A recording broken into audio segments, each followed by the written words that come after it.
Meanwhile, the Trump administration is getting rid of the Federal Emergency Management Agency, or FEMA, and handing its responsibilities to the states. The agency is expected to shut down once hurricane season is over. 6 News reporter Sydney Walker spoke to local emergency management about how they're preparing for the change. Sydney?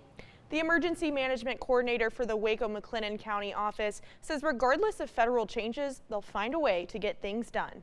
The Waco-McLennan County Office of Emergency Management has one simple mission. In a nutshell, we exist to serve the residents of Waco and McLennan County in preparing for, mitigating against, responding to, and recovering from all of the effects of disaster. They're working, even when we don't realize. We've already been on the phone with local, regional, and state partners talk about resources that may be brought to bear to help residents of the community that may be affected by potential flooding. They're readily prepared for disaster before things even head to the federal or even state level. What is said in our industry is that all disasters are local, meaning everything always starts on the local level. Things follow a chain of command, going from county to region to state, who can then decide to bring in FEMA. Here at McLennan County, we must prove a little bit under $1 million in damages county-wide for our declaration to then go to FEMA. Durker said bringing in FEMA is rare. Federal declared disasters usually involve multiple counties and are quite severe and quite rare. But it happens. COVID,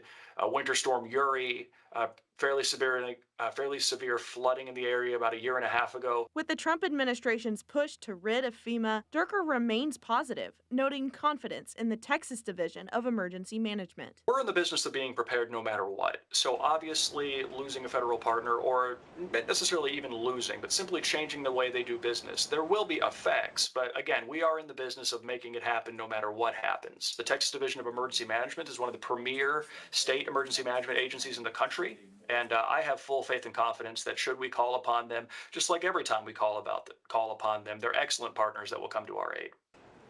A spokesperson for FEMA tells us, quote, FEMA is shifting from bloated, DC-centric deadweight to a lean, deployable disaster force and giving more control to the states. Interesting to see how that plays out. Sydney, thank you.